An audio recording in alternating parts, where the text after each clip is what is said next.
basically this course is given in English. Does anyone have a problem with that? English is not going to be a problem.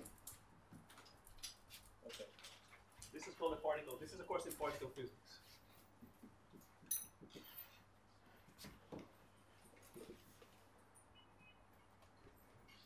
I am a software.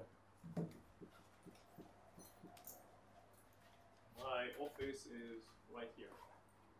509. And we're going to meet here in this room Tuesday and Thursday.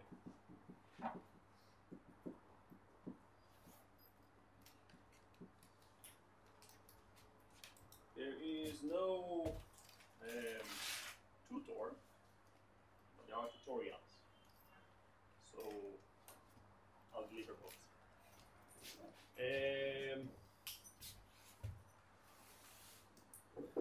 Basically, this is really, it's not particle physics, it's introduction to particle physics.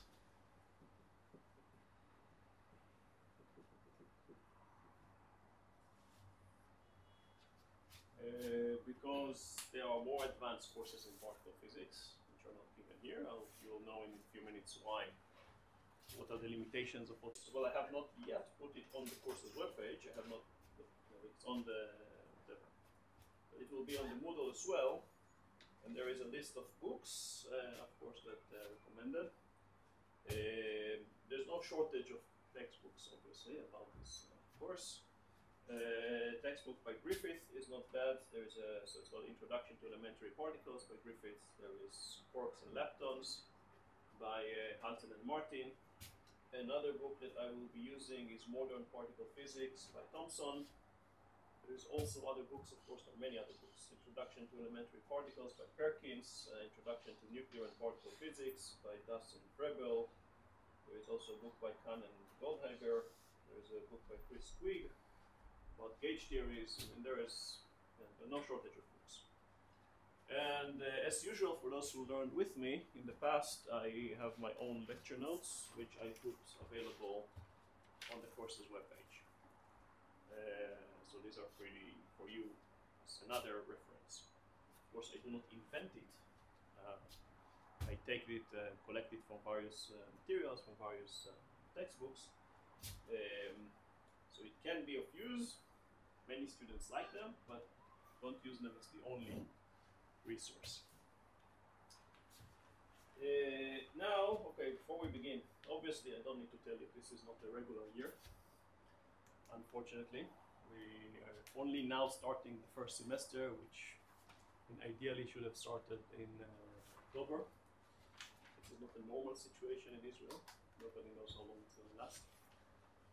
I believe that there may be students that are registered and cannot be here because they have other obligations. If any of you have any issues, any problems, any concerns, feel free to come to me for help. Right? We're here to learn. We're here to go back to normality, and I'm here to help you. Oh, I should have said. I should have written. If you need to reach me, my email. Stuff not there.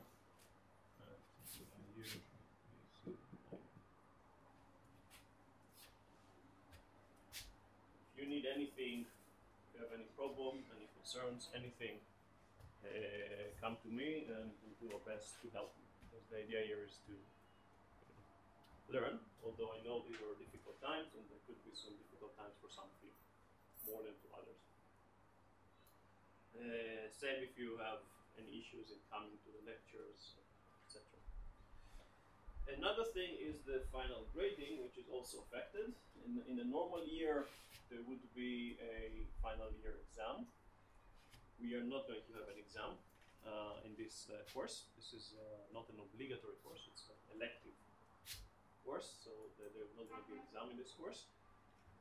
What we will have, so there will be homework assignments, basically every week throughout the 11 weeks of the semester. If I expect you to do the homework by yourself, I will check it out. If you have any problem with the homework, come to me before, ask questions.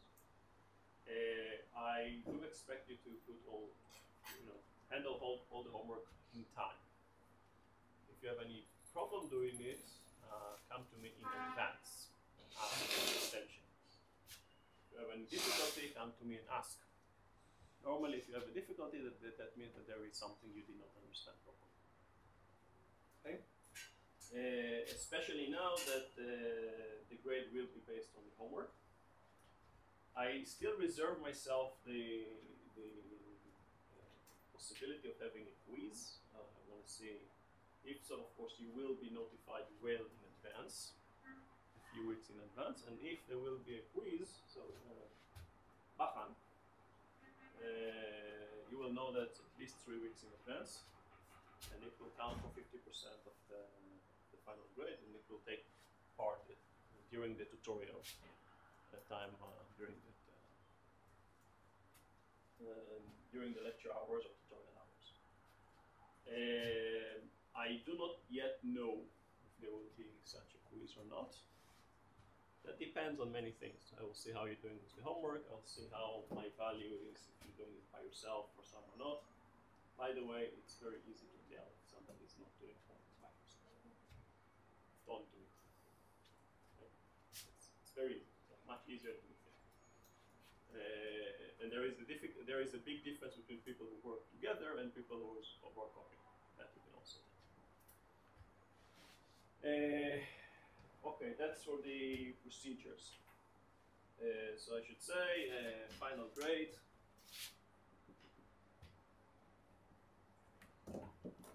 Based on homework.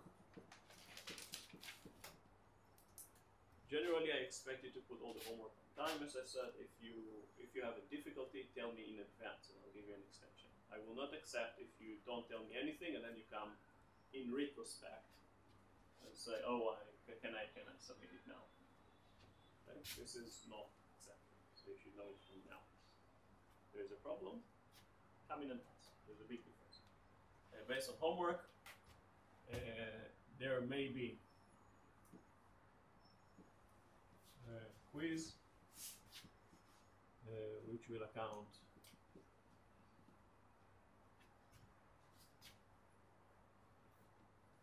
for 50% of the final grade.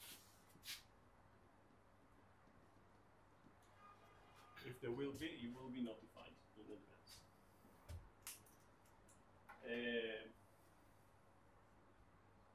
Any questions?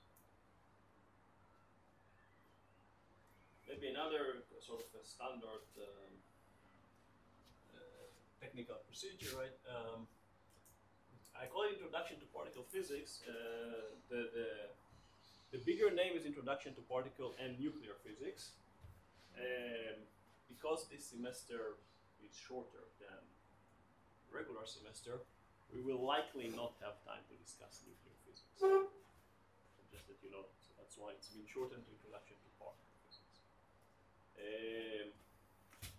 Okay, are there any questions?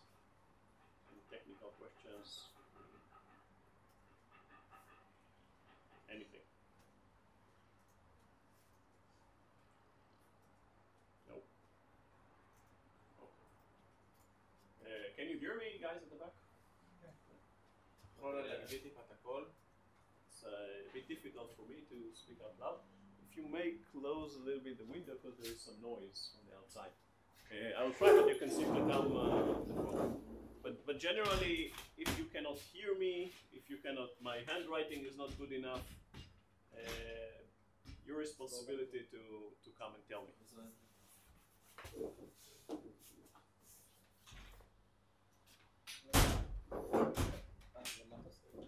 Fully close it, just make sure that it's not the noise level is not too high. Okay. Let's start with the introduction.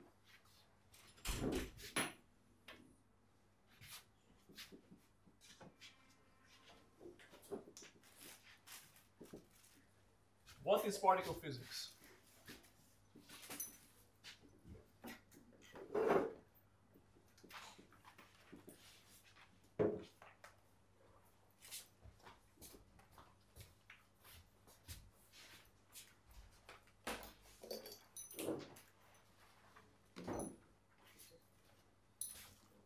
So what is particle physics and why do we study particle physics? It's an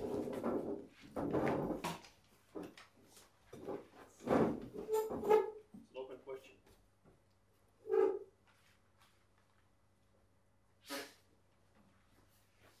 In order to understand perhaps the fundamental principles of laws of nature? Yeah, exactly. So the basic goal of particle physics, right, is to answer maybe the most fundamental question. Right? What are the laws of nature? What are the laws of nature in their most basic form?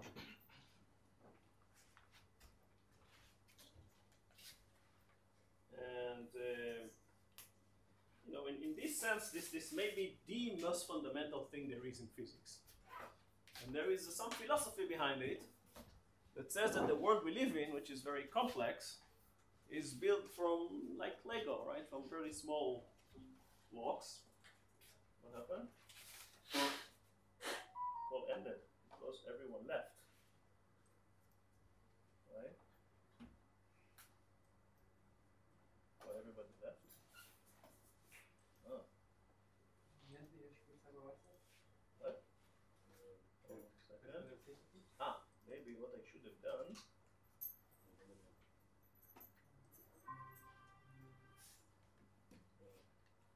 If you see somebody that is trying to get in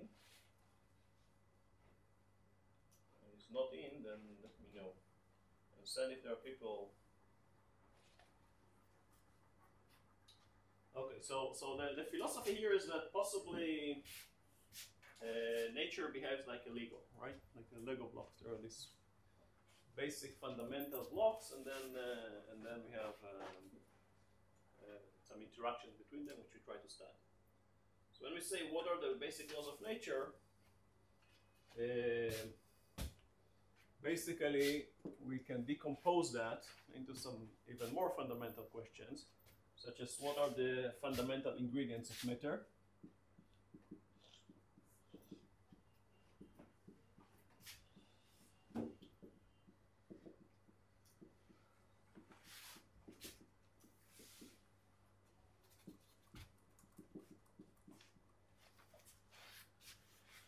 what are the interactions between them? In other words, what are the basic forces?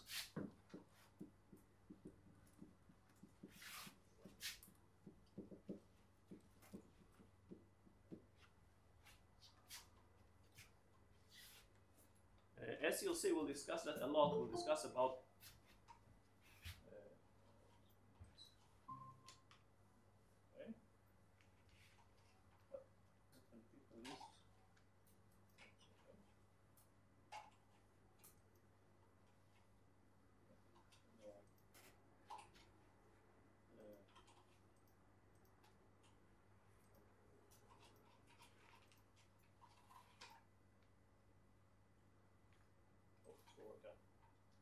anyway, okay. What are the basic forces? Now, as we're going to speak a lot, there is a big belief that a lot of these fundamental things are coming from some symmetries. There is a good reason to think so, although we know that the world we live in is not symmetric, right? So basically, maybe there is some underlying, some hidden mechanism, some hidden symmetry that causes these fundamental particles and fundamental forces. So what is it, basically? What are the principles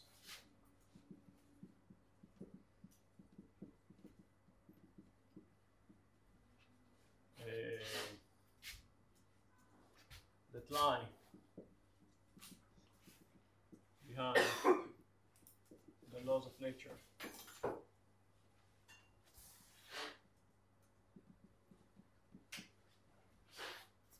And finally, how does that affecting the evolution of the universe? Right. Essentially, the world we live in. So how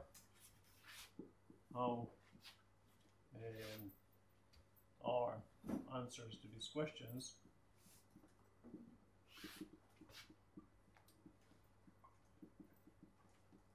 In fact, the evolution of the universe.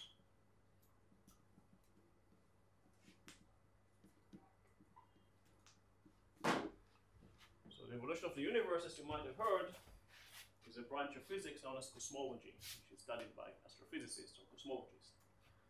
And as may sound a little bit strange at the beginning, but the way it is, I mean, studying of the smallest particles, the most fundamental particles, is directly related to studying the largest structures of the universe and the evolution of the universe. So there is this very interesting relation, and how can people use data from cosmology to study the basic particles? Now they can. What we cannot do is we won't really have too much time to discuss that, unfortunately, because we will discuss other things. Okay. Now, here comes the problem.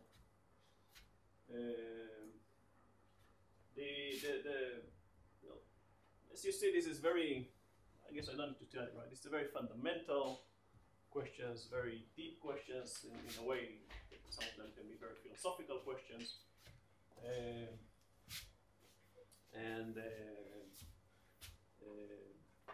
Require a lot of deep knowledge. It's not wonder that some of the greatest physicists of all times spend their entire careers working on these things. You know, we will mention them. We will mention people such as Dirac and Feynman and many others.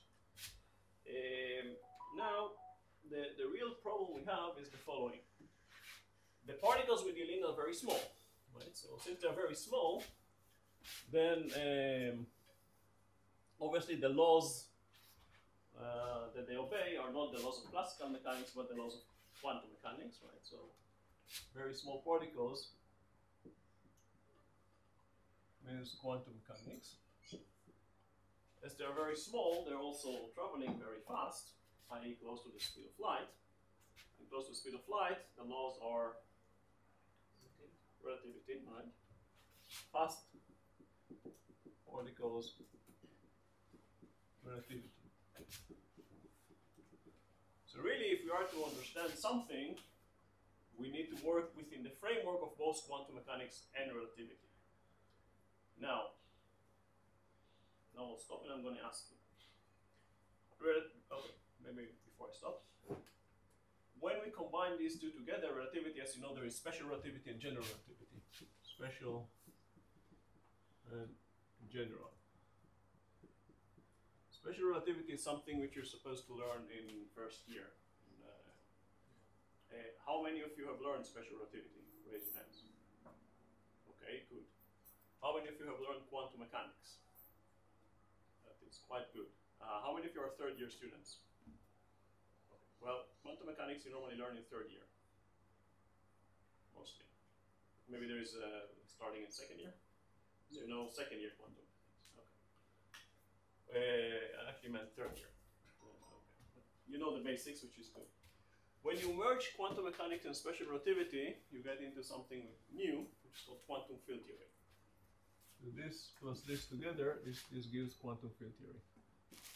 Quantum field theory, which is the basic framework in which particle physics, it's the basic world in which particle physics lives.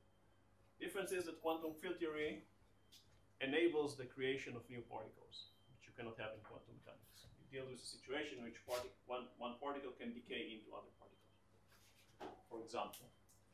Problem is that the theory here you learn only, is being taught only in the master course. So you don't, you need to know quantum mechanics first. So you don't have these basics. I will, in some parts of the course, I will teach you some of the fundamentals of quantum field theory. Quantum field theory is maybe the most heavy course that there is in masters course. So we cannot really do it here. But I'll give you some of the ideas and some of the concepts because we're going to use them. We're going to need them.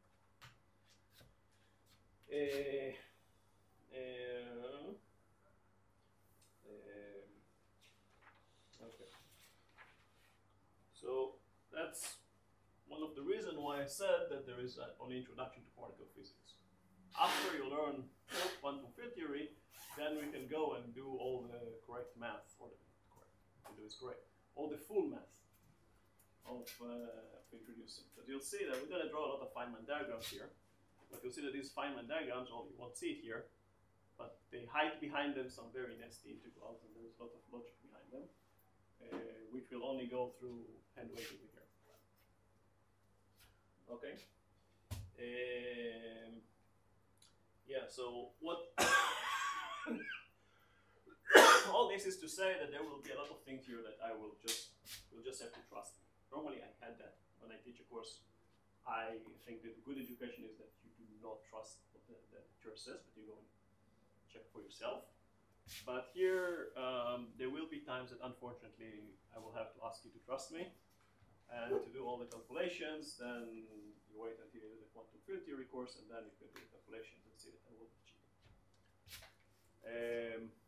Okay.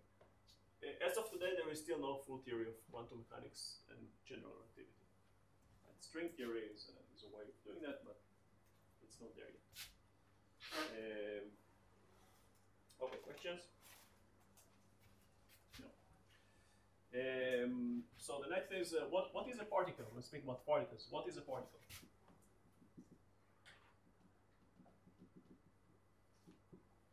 What do we call as a particle? Or it's called elementary particle. Elementary particle.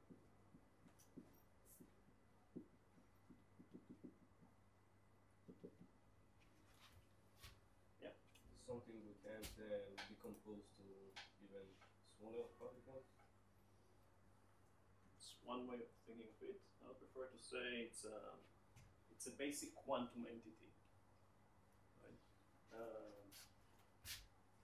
Okay, I would accept what you said, which is not composed of other particles.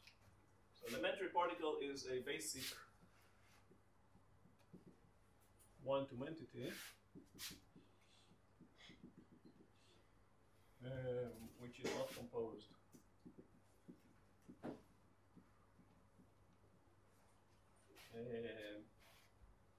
of other particles.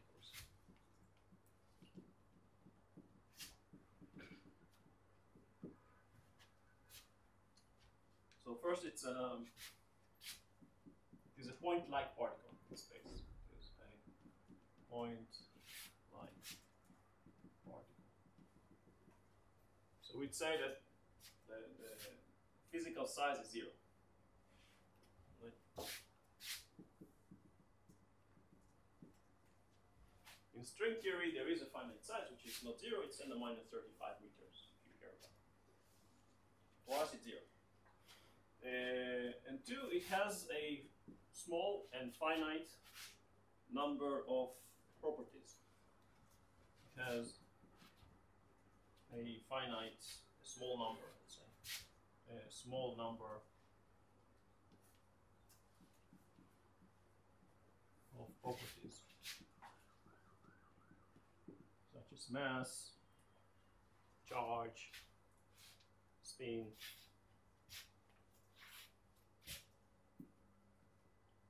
And there are several other quantum numbers which we will discuss, and other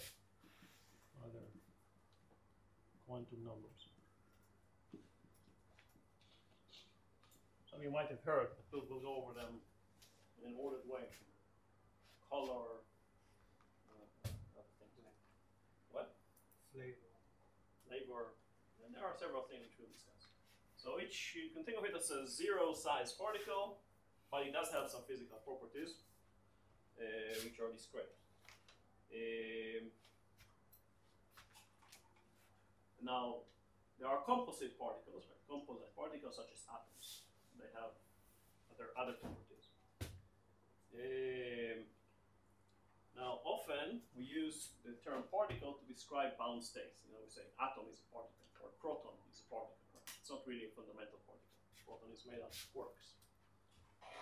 But we treat it as, in everyday language, we say it's a particle. So just pay attention to that. Sometimes term particle is used to describe bound states.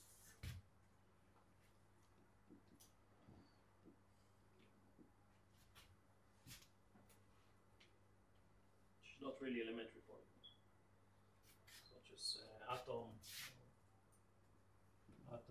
proton, or others.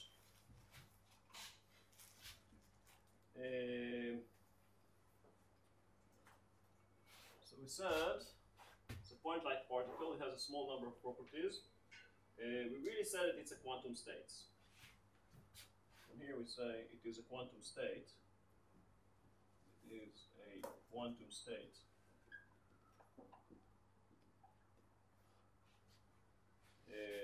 Characterized by a set of quantum numbers.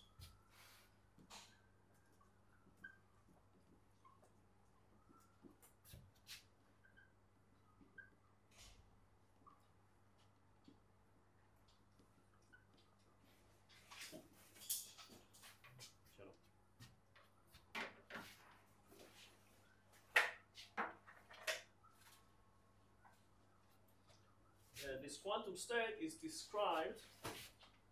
Again, I'm going to use. I don't know how much you feel comfortable with this, but you know we'll get used to it during the semester. It's described in the basis of eigenstates of the relevant symmetry operators. The quantum states characterized by a set of quantum numbers. Again, yes. Can you explain again the third one? Yeah. So, well, the third one is really a theoretical description of the second one. I said that the elementary particle is a quantum entity. I mean the last one. Like it is a quantum state because I can't. It is a quantum state which is characterized by a set of quantum numbers, and it is described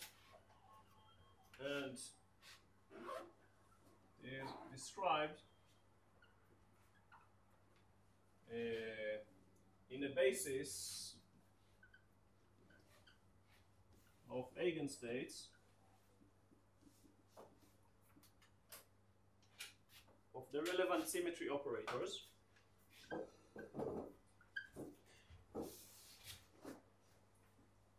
Relevant symmetry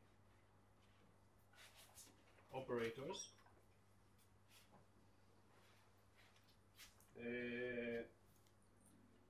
And corresponds to a member in a representation of these operators.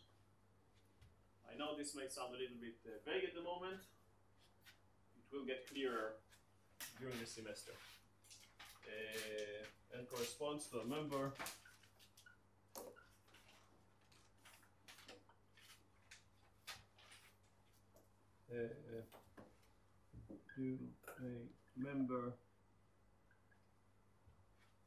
in a representation of these operators.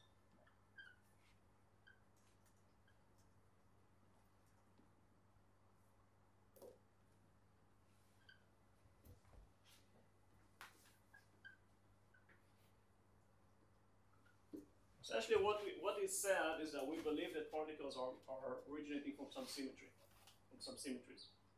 There is some fundamental symmetries, quantum mechanical way. It's described by some space, these symmetry operators, and each particle corresponds has some representation in this space. Yes. Will we talk about the representation groups? A little bit, again. A little bit. I cannot do too much in here, but that's really because of time. Because the idea is to give you, I mean, there's no shortage of knowledge. I mean, you have the knowledge that I can speak about groups and representations, but simply because the scope of this course is to give you a broad overview of particle physics, we cannot spend enough time on each of the sections. It will definitely be mentioned. Maybe there will be like one full lecture on that. I can't remember at the moment, but not as deep as I would hope to be. We need to get deeper to that, and we simply don't have time. That is something which we'll do Actually, this is something that is supposed to be done in the quantum field theory course, to dig deeper into that. But I'm not even sure if it's quantum field theory 1 or 2, because again, there's so many things to teach them. So we will not talk about We will talk about it, but I don't know if deep enough. Okay.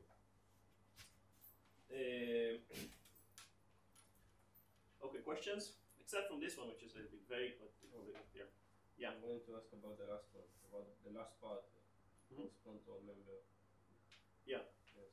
It's a member of a representation group, basically. A representation of an operator. In a little bit, okay, that actually takes us a little bit deeper into what is quantum field theory. In quantum mechanics, right, you'd say that there is Hamiltonian, and you can look at eigenstates of the Hamiltonian and say, I'm going to find particle in this state, free particle in nature, right? That's the essence of time-independent Schrödinger's equation, right? Say if I have a free particle, it will have a definite energy. So I can write down time-independent energy equation, right? H psi equal E psi, and I know that the particle will be found in a state which is an eigenstate of the Hamiltonian. In quantum field theory, it's a little bit different. I don't want to get too deep into that right now, but because we will talk about it later on. Quantum field theory, the wave function is promoted into an operator, which acts on a vacuum. We do that, so that's called second quantization, you might have heard the term. And that is in order to produce, when you act on a vacuum, you can produce new particles from the vacuum, basically. Okay, that's a logic. Which one and how you're doing that is based on symmetries. It's a really hand-waving way of saying that.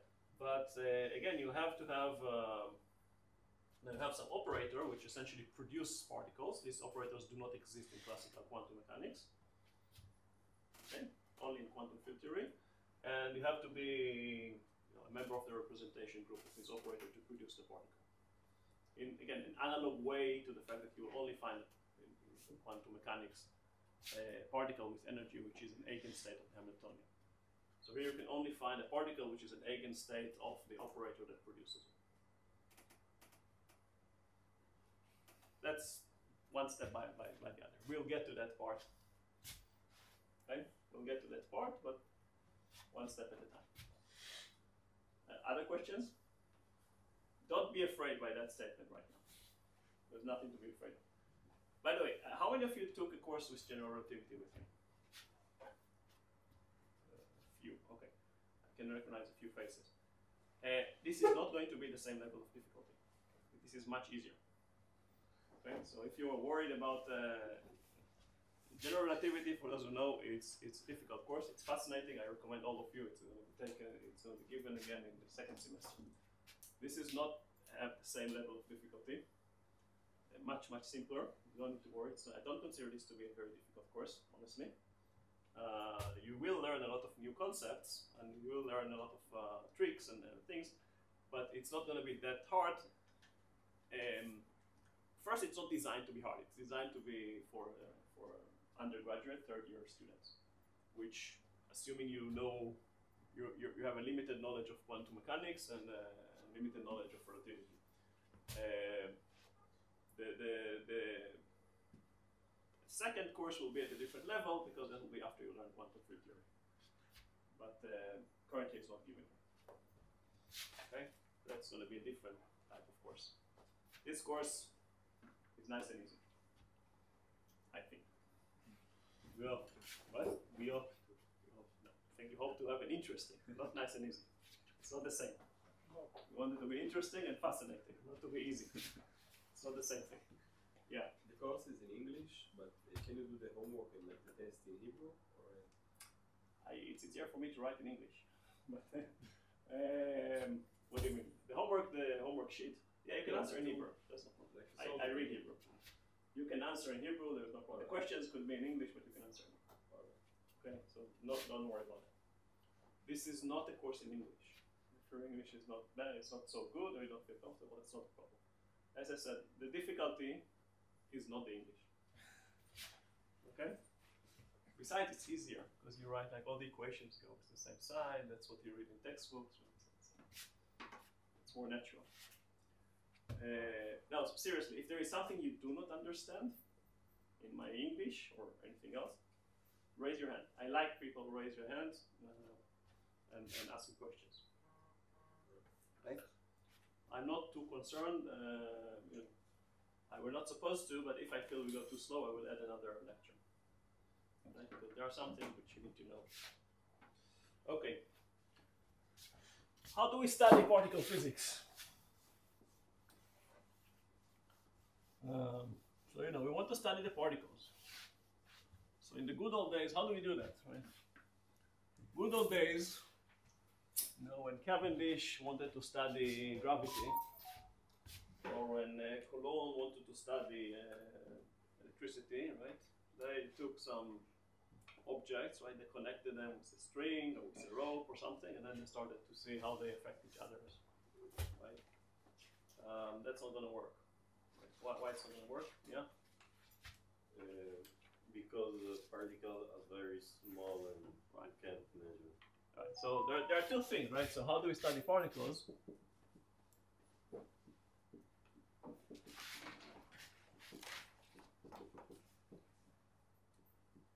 Right. So connected them with a small or a spring is not going to work. First, they're too small to be connected by any spring that we can build. So we cannot connect particles directly. They're simply too small.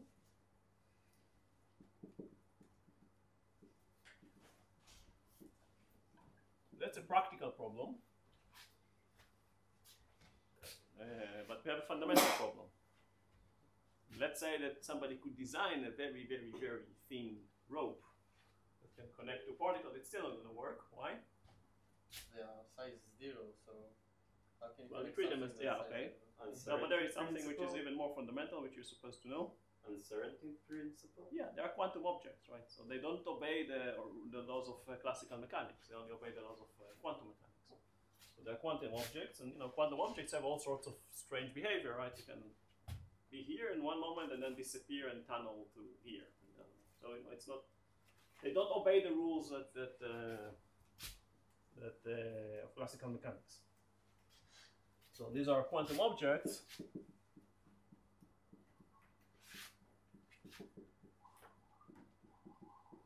So we need quantum tools to study them.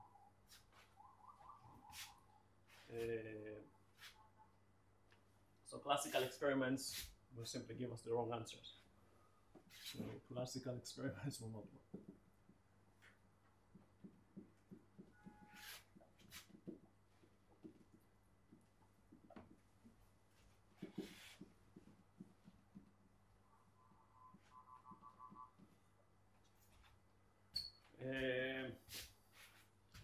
So what do we do? Yeah. Make them collide and measure. Right. So essentially, nearly all the information we have on particles are achieved via 3 types of experiments. Only 3 types of experiments. Nearly everything we can do, everything we did in the last 100 years. By the way, what was the first subatomic particle that was discovered? The electrons. Who discovered it? And when? Was it Thomson? Yeah, J.J. Thomson. When? 1903 or 04? You're close. 1897. 1904, I think he got the Nobel Prize for that.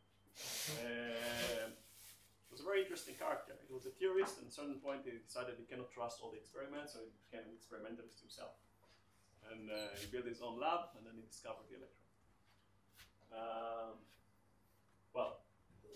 He discovered that the electron is a subatomic particle. It's less massive than the atom. So we realized there's something smaller than the atom, to be precise. These are quantum objects, so classical experiments will give the wrong answer. So how do we discover them? All the information we have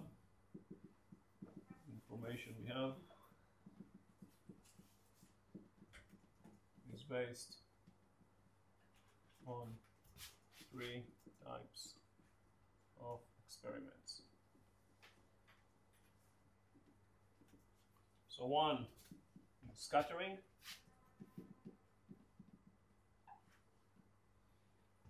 So scattering experiment, take two particles, we let them collide, and we look at the, we presumably measure the energy and momentum before collision, and we look at the outcome of the collision, and we measure the probability to get a certain outcome, basically. Such as if it's elastic scattering, what is the probability of being scattered at a certain angle? If it's an inelastic scattering, what will be the scattering outcome, etc. This will essentially lead to the concept of cross-section, which I don't assume you know, so we'll talk about that later on. Scattering, colliding particle, or force particles to collide.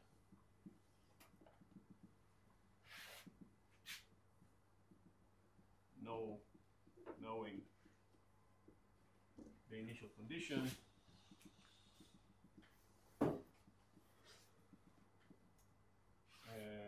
and measure the outcome.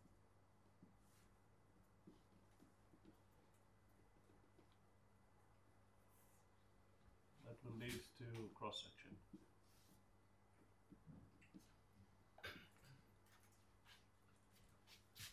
Second, decay. That's exactly radioactivity, for example, which was discovered around that time. Marie Curie and others, Becquerel. It's called decay. What is a decay? When a particle Decays. I can define with the definition. In fact, we know today of hundreds, if not thousands, of particles. Fundamental particles. Sorry, not fundamental particles. Not fundamental particles. Most of them are not stable. Most of the particles we know of in nature are not stable. They decay. And the time of decay can vary between a tiny, tiny fraction of a second, billions of seconds, to many, many years. Right. So basically in a decay, there is one particle that converts into other particles that were not there before. Okay? Completely different particles. So we basically measure probability that a particle will decay into other particles and how that changes a function of time. And from that we learn something about the inner structure of the particles. So decay, most particles are not stable.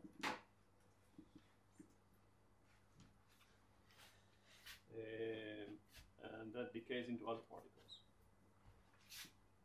And decay into other particles.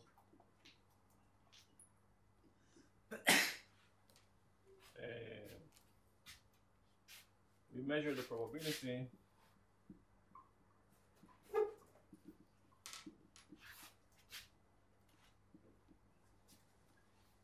of decay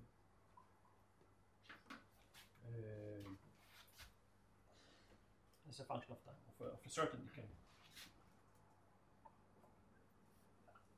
As a function of time.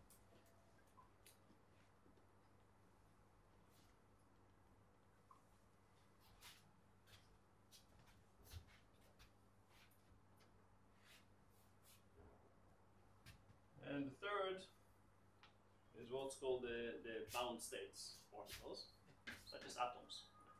So we measure the property of the atoms or other bound states, like mesons, which are made of quark and antiquark. And we can study their properties. Properties of bound states.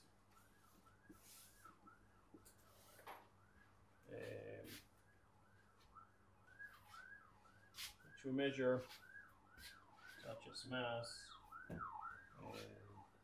other quantum numbers.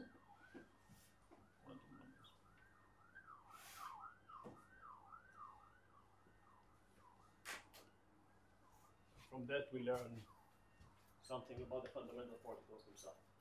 Yes. Is there a definition to quarks? Is it? I'm sorry, I could not hear you. Definition for quarks. Definition for Quarks. quarks. Yeah, we'll get it. We'll get it. That will be. What do you mean in the last part? What do I mean in what? The last part. What do you mean the last part? The third bound state. The bound states. Yeah, we can learn. We can study the properties of bound state. When I say bound state, is a state that is made of. Again, it's a quantum state. I'm thinking of a particle as a quantum state. In fact, I'm going to.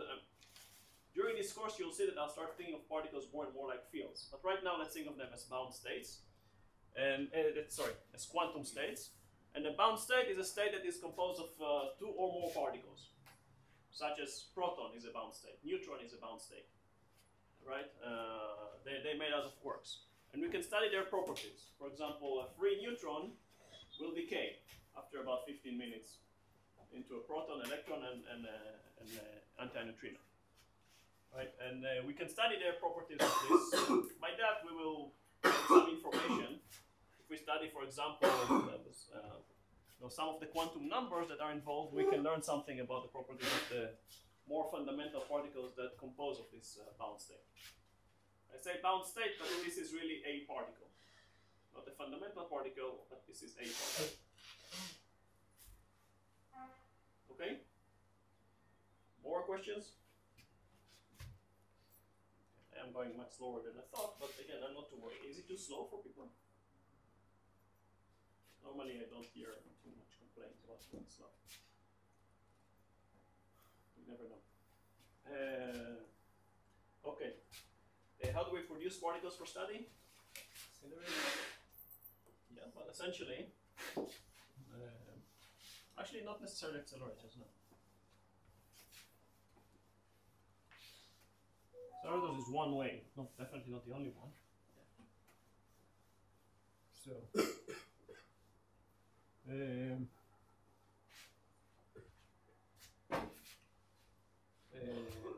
producing particles for study.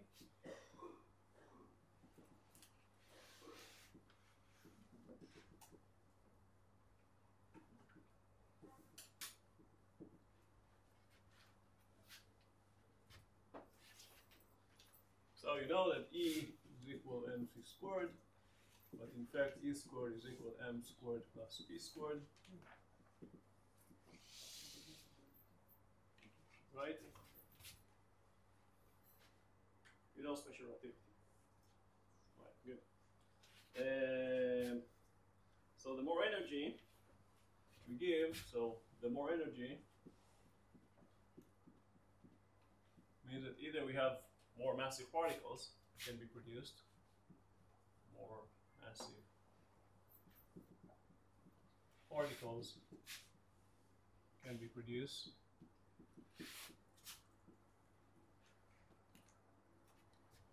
or more particles, or simply more particles, or both.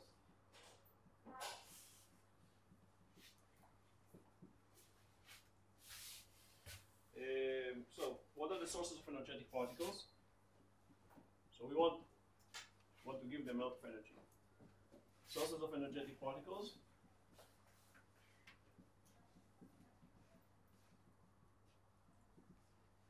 What do we have? Massive. What? Massive particles. Energetic particles. Cosmic rays? 1A. Yeah, the first is cosmic rays.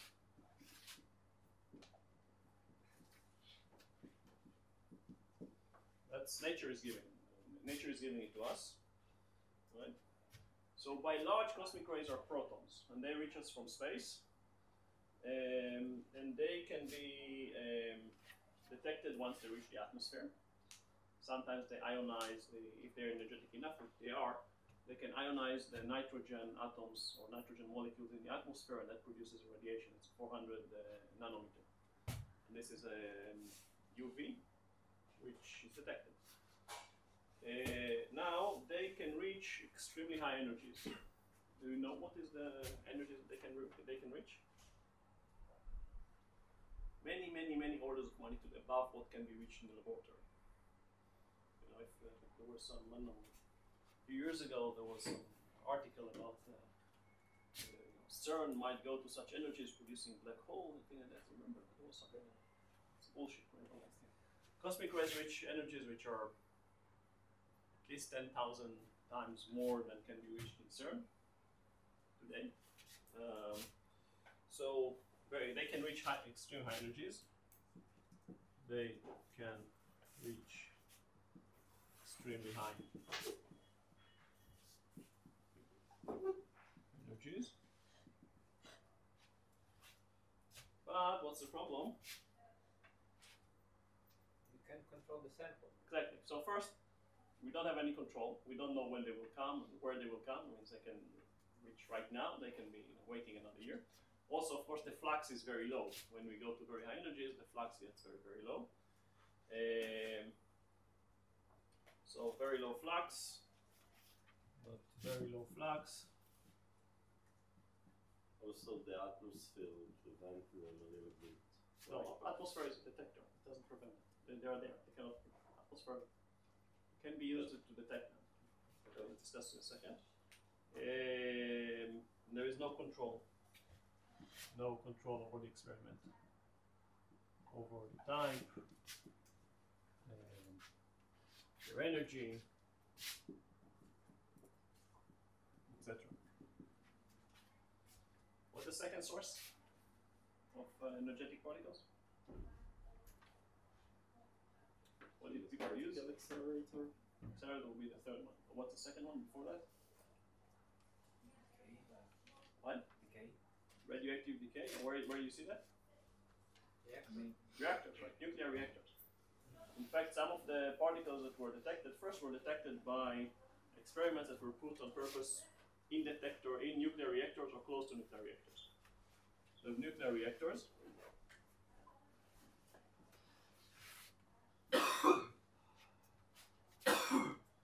And also radioactivity, radioactive elements.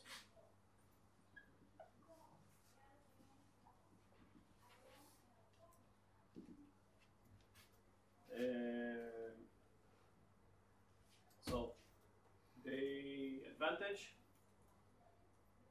the flux is very high. They produce extremely high flux of very high flux. But the disadvantage, it's a limited type, and the energies are low, relatively low. Obviously, relative to what we can reach in cosmic rays. So relatively low energies and limited types.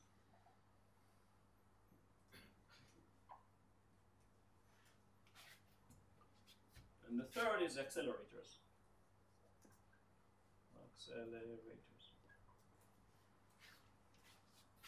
Particle accelerators.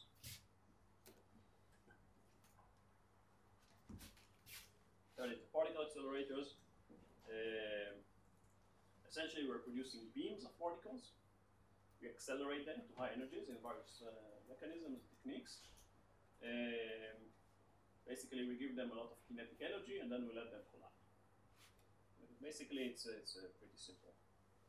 The idea is that we can control exactly where they collide, and we put the detector exactly there. But in reality, we put the detector, and then we align them such that they will collide inside the detector. We don't miss it. Of course, we get very good control. So the energy is somewhat intermediate. It's lower than what we reach in cosmic rays, but it's higher than what we can reach in nuclear reactors. So it's intermediate energy.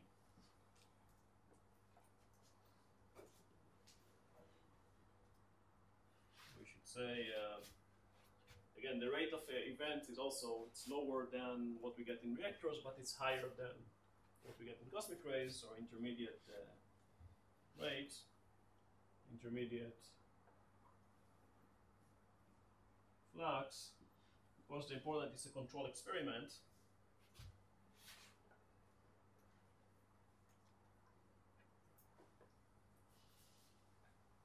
Intermediate energy, intermediate, and of course,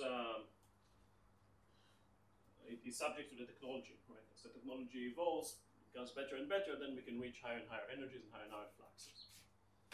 That's why in the last, I don't know, 40, 50 years, I think all the new particles that were discovered using particle accelerators. Although before that, that was not the case. Many particles were discovered using cosmic radiation in the early times, in the 1930s, 1940s. How do we detect particles? It's how we produce particles. How do we detect particles? Using the effect on other particles. Using the? Their effect on other particles. Exactly. Yeah. I mean, the effect on matter. We let them interact with particles in matter, and we learn, we cannot normally see the particle itself, but we can see the other particles that interacted with it. Okay? So we use the fact, so detecting particles is using the fact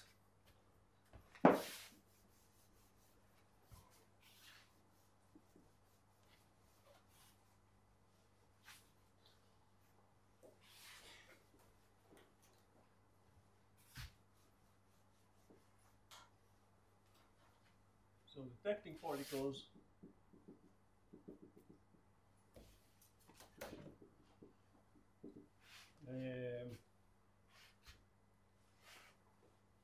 when a particle passes inside the matter, when a particle passes inside matter, material, it loses some of its energy and momentum. Energy and momentum. To the matter, which are given to the matter.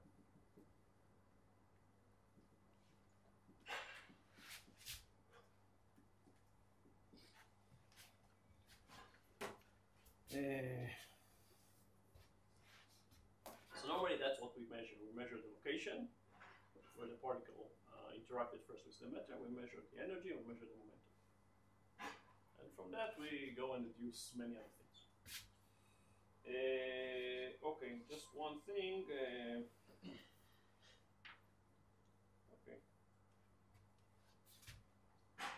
I will mention that briefly, right? The idea between a model and the mechanics. A model is a specific theory that describes the type of particles in the universe and the forces between them. Now, a model, I should write down a specific theory that describes the types of particles in the universe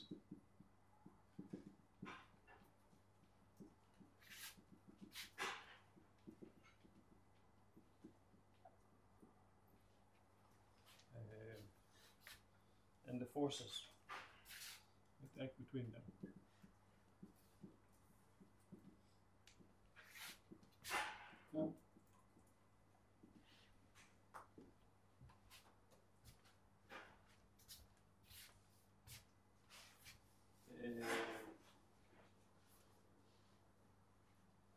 Now there is a difference between model and mechanics.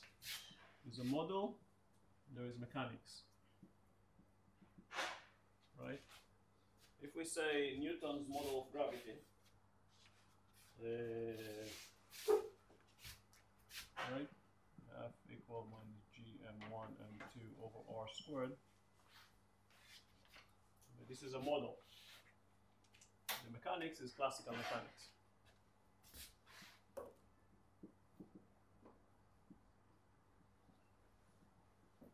This is Newton's model of gravity.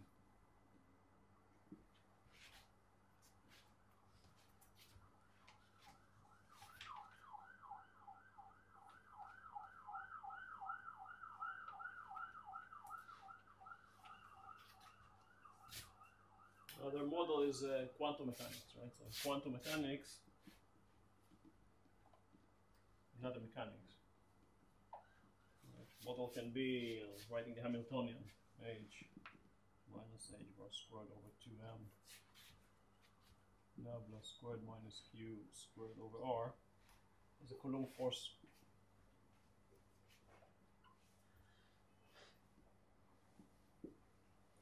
In quantum mechanics.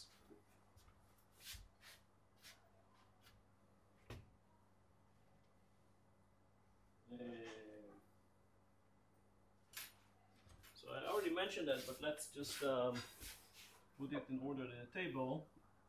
So let me speak about the mechanics, right? So we have this will be small, this will be large, this will be slow, this will be fast. So large and slow, this is classical mechanics.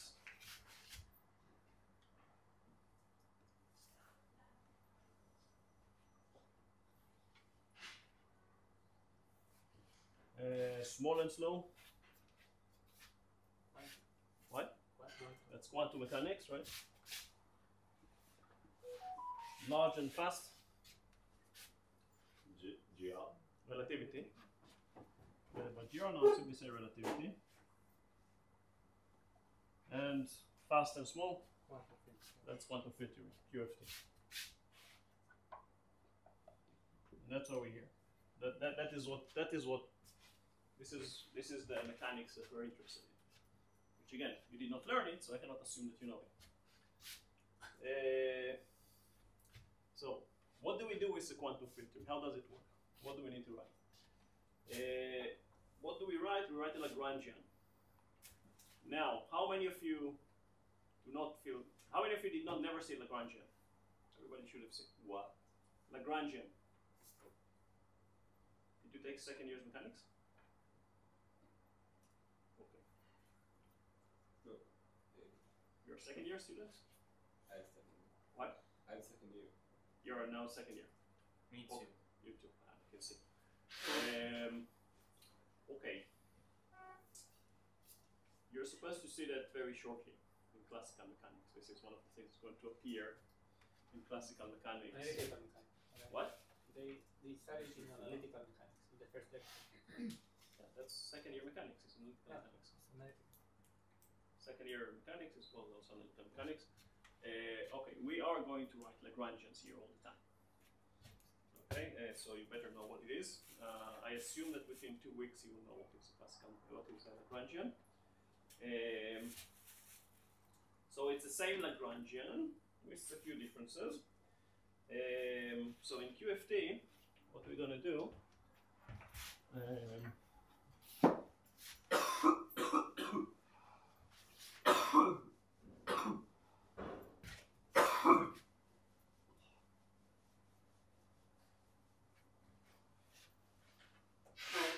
so in QFT, we write Lagrangians. אסף, סליחה שאני מפריע, אבל כן. מה המספר כיתה? בעמוד כתוב 505, זה זה? כן. כן. לא קשורה, אבל כן. In QFT, we write a Lagrangian. Lagrangian. So it's going to be slightly different because we're going to write Lagrangian densities, but it doesn't matter for the purpose right now. It's going to be a Lagrangian, which contains all the terms that are invariant under symmetric operators. I kind of mentioned that, and I say it again. We believe that behind all these fundamental particles and fundamental forces, there are some symmetries. And in fact, there was a period in time in the 1930s where all the physics was tried to derive just from symmetries, which is pretty cool. And it got beautiful successes. It goes back to Hermann Weyl. By the way, another question, which again is not directly related to what we're going to do now, but did you see gauge transformation in electromagnetism?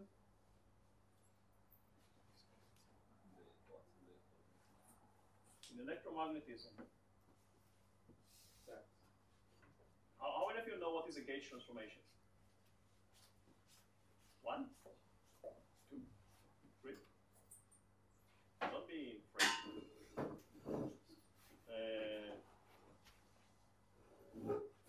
Okay.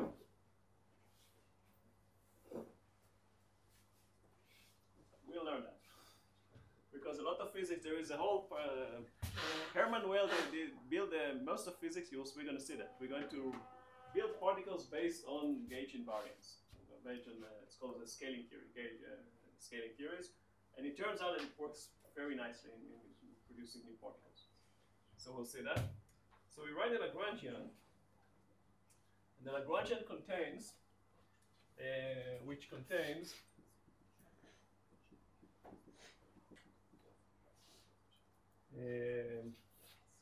all terms that are invariant under all symmetry operations.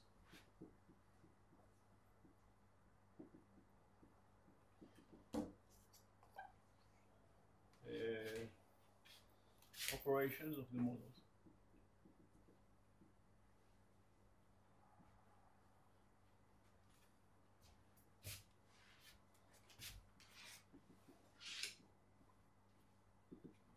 In other words, we can say that the symmetry really defines the model.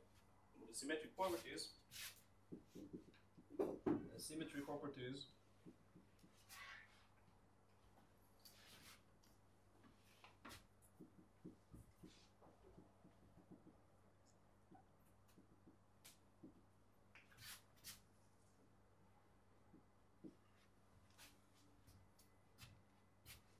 it's a beautiful idea.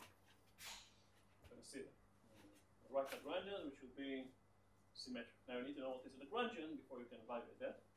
But I think by the time we reach that part, those of you who did not see Lagrangians should see. And if you still don't see, then you come to me and I'll show you what it's all about. Now in QFT there are some rules. These are known as Feynman rules, which tell us how we can take this Lagrangian and make measurable quantities from the Lagrangian. So, Feynman rules. Feynman is one here. Feynman rules essentially tell how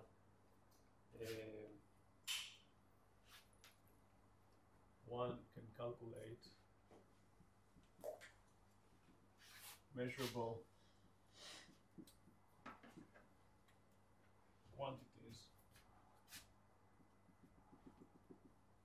from the Lagrangian.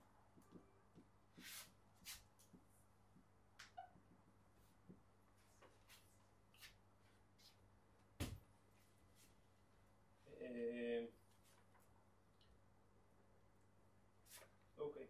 You mean physically At the end of the day, you don't get a Nobel Prize for having a nice equation. You get a Nobel Prize if this equation describes something which can be measured and see. So yeah, so Feynman rules, again, I will show you Feynman rules. I could not give you the full mathematics behind that. I mean, I'll show you what it means, but to explain exactly how we got there, we need a month of quantum field theory before we can do that. So I won't do it. This is one part to simply believe me. Okay. So before we finish with the introductory, just introduction to the introduction part. The full theory of particle physics is called the Standard Model. I think this term was coined by Abraham Pais in the 1970s, 1975, properly. The Standard Model of particle physics. Standard Model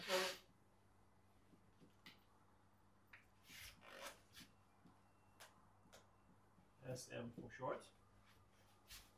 Really the Standard Model of particle physics.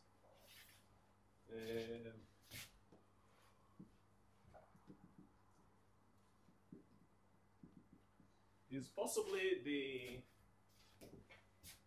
most complete model physical model ever made. It is consistent with, I don't know, hundreds of thousands, even millions of different experiments. And it gives,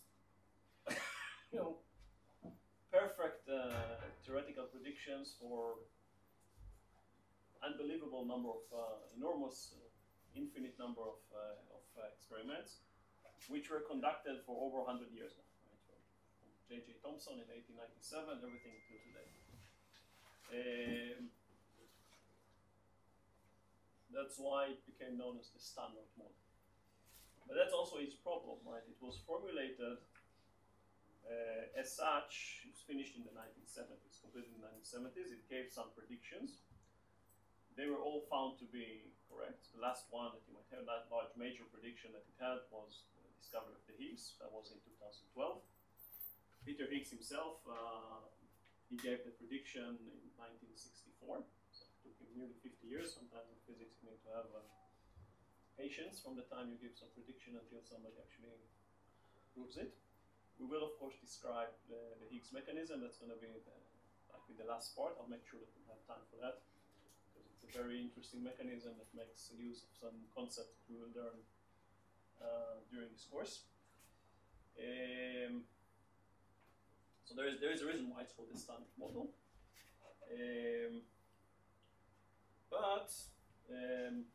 I guess there are two issues. One, it's kind of boring because it's sort of already know. But then on the other hand, we know it's incomplete. We have clear evidence that the standard model, as is not complete. This is not the final word. But what we think today, what many people think today, this is some sort of an effective theory that is good at low energies. And when we go to high enough energies, then this theory needs to be modified to some part of some bigger theory.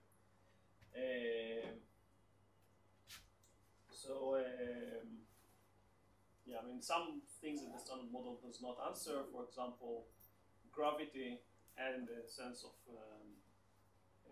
general relativity is not part of the standard model. Standard model does not give predictions of what should be the masses of the particle. This is something which is a free parameter. So the standard model has 19 free parameters. We don't like that. We don't like a model that has so many free parameters. Right? We'd like to have something which is look more, nice, more not so much freedom. There are things that the standard model do not explain, such as dark matter, which we know today exist, etc. Still, there are a huge number of things that it can explain. In fact, all the experiments that we're able to conduct here on Earth have great explanations within the framework of the standard model. So it's not a waste of time. It just tells you that what we end up with is the cutting edge of current knowledge. Yes? From where all the parameters come from? For where or what? The parameters, the quantum quantities you talk about came from. I'm not sure I understand the question. I mean, from where the quantities came from. The free parameters, I think, means Many things. You'll see during the course. Mainly the masses. The standard model does not give you a prediction of what should be the masses of each particle. Right? We can measure the masses, but we don't know why an electron has a certain mass, and up-down has a different mass, and a down quark has a different mass. We don't have masses, but we don't know. And there's nothing in the theory that tells you what the masses should be. It's just like that. Okay. So before we begin, we're going to do a few preliminary things before we begin describing the standard model, so just so you get a feeling. Today we still have time, so we're going to start by, we're still setting up the stage. We're going to talk now about natural units. Then we're going to have a brief overview of special relativity, only special relativity, and it's going to be brief, so that we can all speak in the same language, because you'll see I'm going to make a lot of notations, which for those of you who are not familiar with could look strange. and then we'll give you a broad overview of the standard model itself, and then we'll go to start dig one bit by one bit how those things work. Okay, so questions before we go on. I do want to encourage you to ask questions, even if I don't know if how do you feel about it? Yes. Do you think that in the future there will be a model that explain why the elementary particles have the masses that they have? Cannot tell the future. I know that people are working on that. There are ideas, but there is no alternative model at the moment. There are extensions to the standard model, right? There is supersymmetry and others, but these are extensions which at the moment do not have a physical proof. So it's more on a mathematical, theoretical level. No, okay, it's important. Physics, at the end, we're in the department of physics, right? The difference between physics and math is that physics, at the end of the day, is an experimentally driven science. Physics is there to explain, all the theories, all the models, all the beautiful things that we have become irrelevant if they cannot explain the results of experiments, right? Now, if you have a great theory, great idea, symmetric, beautiful, whatever, but it does not give you a prediction that can be tested, or its results are in contradiction to what the experiments show, then this theory is not physical. It can still be useful as a mathematical theory, it can still be interesting intellectually, but this is not considered physics. Okay? So as long as we have done, this is exactly the problem with string theory, for example. It's a beautiful theory, very complicated, very nice, very, get the imagination.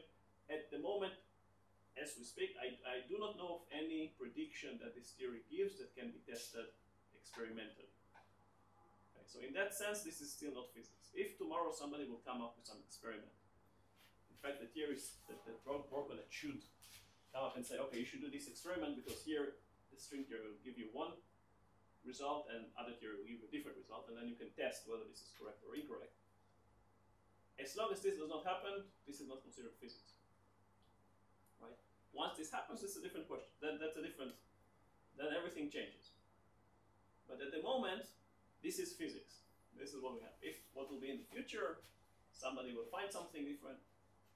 We hope so, right? We're working on it, researching, right? Both experimentally, experiments are getting more and more complicated in particle accelerators that try to reach higher and higher energies, in cosmic rays looking for higher and higher, more and more advanced. At the moment, we don't know of any. Tomorrow this can change. Okay? Yes? Okay, so do all electrons have the same mass? And if so, how come it's not part of the standard model? Electrons are part of the standard model and all of them have the same mass. Yeah, no, so how come the fact that they have some finite mass is not part of the standard model? No, it is part of the standard model. What the standard model does not give you is what this mass is. That's a free parameter. We could have exactly the same model with a different mass of the electron. It will not affect any of the equations that we write. Simply the mass of the electron will be different, will have a different value. Yes? But it's true also for relativity. We count for dimension, we not predict for dimension, right? For relativity have predictions. Why does it bother you that there is 19 free parameters, but let's say for dimension it's okay to count in the reality, just put it in the equation? Go and learn relativity. You get the answer. Again, look, you can say, this is the universe, right? This is how we are studying the. We like simplicity in physics. Right? When we see something which has so many free parameters, we start to think, maybe there is something which we're missing. Because it's always easy to add more freedom. But a good theory is a theory that gives you strong predictions without a lot of freedom. Okay, and 19, it's not a fundamental problem. It doesn't mean that the theory is wrong, but it doesn't smell good. I would like to have a theory which have only like 2 free parameters, right, or 1 free parameter, or no free parameters at all, right? Like Newtonian gravity, there are very few free parameters in Newtonian gravity, right? You have the value of g, which is not predicted. And once you accept that, then have a the theory of gravity of Newton can give you predictions for enormous number of experiments, given only one freedom, which is the value of G. So in the standard model, it also have an enormous number of successes, but way more than 1 degree of freedom, way more than 1 G. So somehow it feels like we'd like to have something which is better in that sense. It doesn't mean it's wrong, but you know, it feels like maybe we can do better. Okay, you'll see more when we speak about the symmetries and how these symmetries are there, how we use them to provide to get new particles, and you'll understand. Yes. In quantum mechanics too, we prove that there is no hidden parameters and that. So how? No, quantum mechanics is different. There are no hidden parameters in quantum mechanics. Yeah. So there is no better theory that with a smaller, with less parameters, you can derive the things for particle physics, right? Again, the framework of particle physics is quantum field theory. Now, the same as we can view classical mechanics, right? And there is a theorem, I don't remember the name of the theory, right? Which shows you that if you go to large enough scale, then quantum mechanical predictions will turn into Newtonian predictions, right? You're all supposed to see that, or you will see that in the third, right? I don't want to say because I just forgot the name at the moment. But there is there's a mathematical proof that shows you that if you go, you can get from Schrödinger's equation into classical equation, right? If you're going into big enough systems. Same. There is a mathematical proof that shows you that if you are going from fast relativistic small particles to slower ones, non-relativistic ones, then within the framework of quantum field theory, you retrieve back quantum mechanics. So, mathematically everything is consistent. And particle physics are built within the framework of quantum field theory. Okay, so in that sense, everything is mathematically fully self-consistent.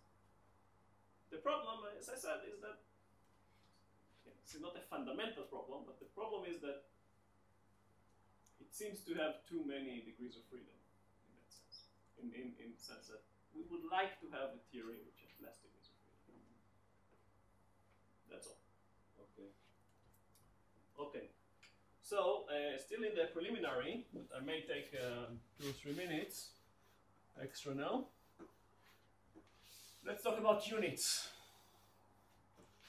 So, there is this thing which is called natural units. It's interesting that people in the particle physics world believe that they do the standard things, they do natural things.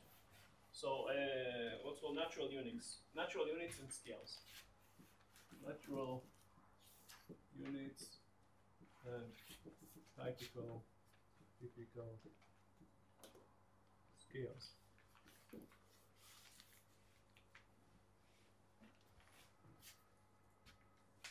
So, what are the fundamental constants of nature?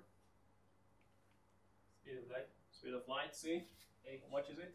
G. 3 times 10 to the 8 meters. Correct. 3 times 10 to the 8 What? meters per second. What is H? H or Yeah, H bar? I prefer H bar. 6.62. But I'll do H bar. 1.0054 times 10 to the minus 34 joule times seconds. There is also G. I'm not touching G. Okay, I don't need G at the moment. So, in a natural unit system, H bar equal to C equal to 1. No units. Just numbers. H bar equal to C equal to 1. Okay, we'll see that in a second. Let's see what it means about now. Just to say, okay, before we go there, I said the typical sizes. What's a typical size of a proton? Does everybody happen to know? 10 to the minus 15 meters. Yeah, very good. So typical size of a proton, size of a proton is 10 to the minus 15 meters. That's called Fermi. 1f. This is for Fermi. That's 1 Fermi. So we said C is equal to 1. If C is equal to 1, what does it mean about the units of length and time? They're the same. They're the same, right? C equal to 1, that means that length and time. C equal to 1, that means that length and time have the same units. We'll see in a second what these units are. So if we measure time in seconds, and what will be the natural unit of distance? Second. Oh, Distance, a light traveled in 1 second, right? So actually much more interesting, what is the distance corresponding to 1 nanosecond? Distance. like how much? 1/3? No, 1/30. No, 3/10. 1 feet. It's great for Americans. Right? 1 feet, 30 centimeters. This is a distance a light travels in 1 nanosecond. Okay? Distance, the distance corresponding to 1 nanosecond is 0.3 meters. That's 1 feet.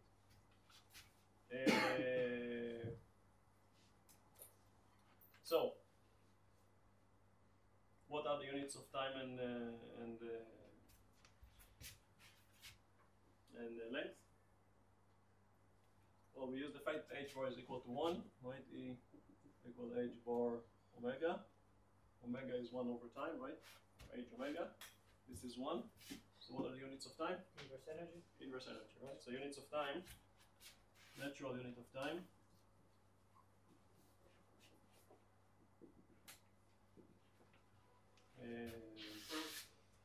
is energy minus 1. Energy minus 1. The energy we normally write in electron volts. Okay, not in joule, not in ergs. Electron volts. So I write it as normally it's better to write it in GeV. So I write it in GeV minus 1. Natural units of length. The same, right? So the same. Natural units of length. Also the same. GeV minus 1.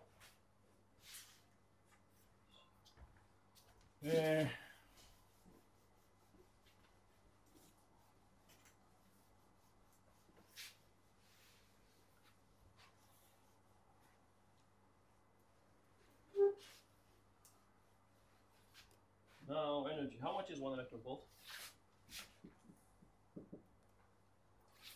1.6 10 to the minus 19 Good. What? volts. No. Volt is not the unit of energy. Oh, It is 1.6 times 10 to the minus 19 joule energy. Units.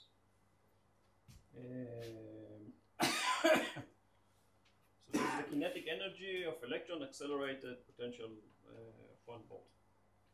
I don't need to go with you, right? KV is 10 to 3, MEV is 10 to 6, GeV is 10 to 9. You know that, right? Is there anybody who does not know that? Standard what? KV Kilo. is 10 to the 3 electron volts, yes, of course. MEV is 10 to the 6 electron volts, GeV is 10 to the 9 electron volts, TeV Oh yeah. is 10 to the 12 electron volts. Okay, I wrote it down. What's the highest energy of cosmic rays? Have we seen? Yeah. More than 10 to the 20, 10 to the 21 electron volts. Okay, so we said units of time, units of length. What about momentum and mass? Momentum and mass. So E squared is equal to m squared c to the 4 plus 3 squared c squared. GeV. It's quite easy. Right? So we have units of mass. So let's say quantity units in SI and units natural.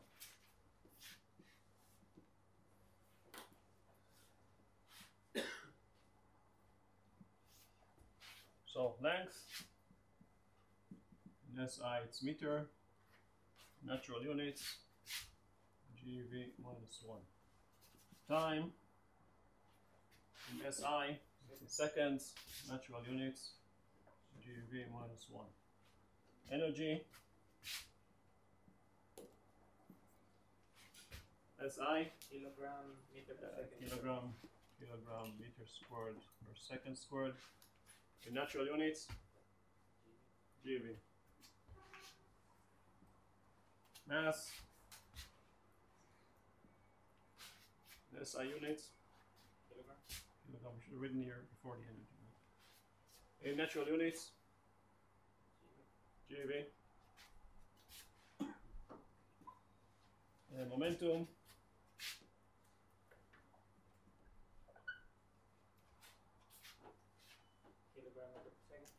kilogram meter per second. In natural units, somebody else? GeV. It's very easy. Everything is in GeV. From here on, all the masses you're going to hear from me will be in GeV. What's the mass of a proton? Proton. So what is the mass of a photon? Zero. What's the mass of a proton? As far as we know. To be physicists, we can say consistent with zero.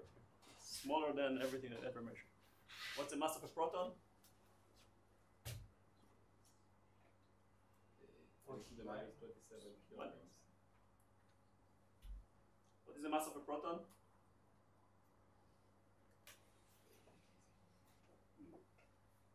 Yeah? GeV. The mass of an electron, mass of a proton. Something times GeV. GeV. Actually, it's nearly GeV. Yeah? So the mass of a proton. It's good enough. Right. What's Avogadro's number? Avogadro's number. 10 to the 23. Right. So what's the mass of a proton? Inverse of that. Right. Avogadro's number is 6 times 10 to the 23. Right. Mass of a proton is the inverse of it. But in GeV, don't tell me you never saw that. No? What is Avogadro's number? How many molecules you have? And what are the molecules are? Hydrogen. What is the mass of hydrogen? A proton and an electron, right? Electron doesn't have mass. Right? So it's a proton.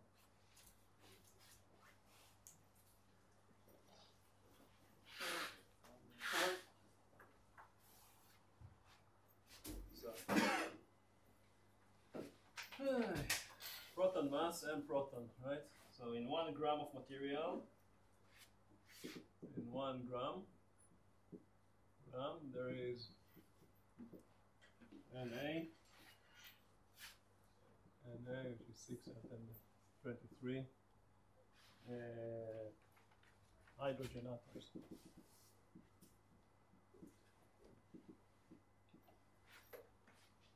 Which is essentially protons.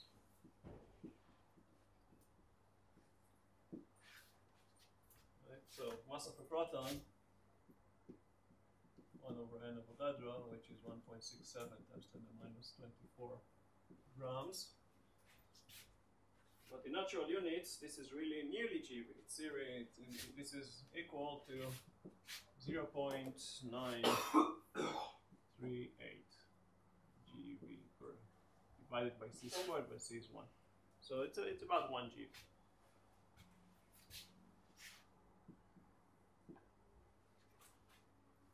What's What's the mass of the electron? 1 GeV. 1 electron. Oh, electron. Electron. Electron volt. What's the mass of the electron? How much? Half Like electron 10 It's about 10 mega proton. electron volts. Like how much? It's about 10 to the 1 to 2 thousandths the mass of a proton, but How much? 1 to What's the difference, the ratio of masses between proton and electron? 1 to 800. I think. Yeah, 42. 1836. Yeah. That's around. So 2000 GeV divided by 2000. Half a megaelectron. Half an MeV, thank you. So in reality, this is 0.511 MeV.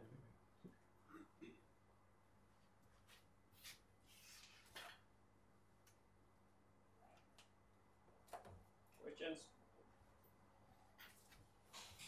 From here on, all the masses are going to be written in these units. All the energies, all the lengths, and all the lengths maybe on time to time maybe return maybe back to the unit you're used to. But yeah, this is what we're going to use from here on. Yes. יכול לשאול בעברית? כן. אם C שווה ל-1, אתה לא צריך לעשות כאילו המרה גם בין המרחק לזמן, אין מטר לסקנד. למה? יש לך פקטור של 3 כפול 10 בחזקת 8. 1. Now it's 1. It's 1. The factor is now 1. 3 times 10 to the 8 is based on, what is NKS based on? We decide what is 1 meter. If we were living in a different planet, we could say that this is 1 meter, or this is 1 meter. And then we'd say the speed of light is different because we use different meters, or different units for seconds. Now C is 1. I don't need to, it doesn't matter who am I. It can be me, it can be some alien, it can be somebody else. It doesn't matter. It's 1. That's it. אז זה לא אותו מטר. Huh? זה לא אותו מטר. There's nothing to do. The definition of meter is arbitrary. Somebody decided that, you know, quantity this size is a meter because it's handy, right? But, you know, we decide something else. It's an arbitrary choice. Similarly, somebody decided, you know, that is 1 second because, you know, we took the day, we divided it into 24 hours, and then we said, okay, we can divide an hour into 60. It's an arbitrary choice. I mean, we could have made a different. You can take the day, divide it into 10 quantities. So on. It's arbitrary choice. These are arbitrary. We selected the same way. We selected what is a kilogram, right? A kilogram is something that weighs like that. Who says this is? There's nothing there. If we were to live in, you know, Jupiter, a kilogram would look something completely different. Yeah. So why do you put the electron volt resolution? It's also I have to have 1 unit. I have to have something. I cannot get rid of all the units. I must have 1. So I decided to keep the energy. Which you're right, it is arbitrary, but I have to have 1 unit and everything is related to that. So mass and energy and momentum have the same unit. Time and distance have the inverse unit. That's all. More questions? Thursday, 4 p.m., same time? Not same place. Same time relatively. Same place. See you on Thursday.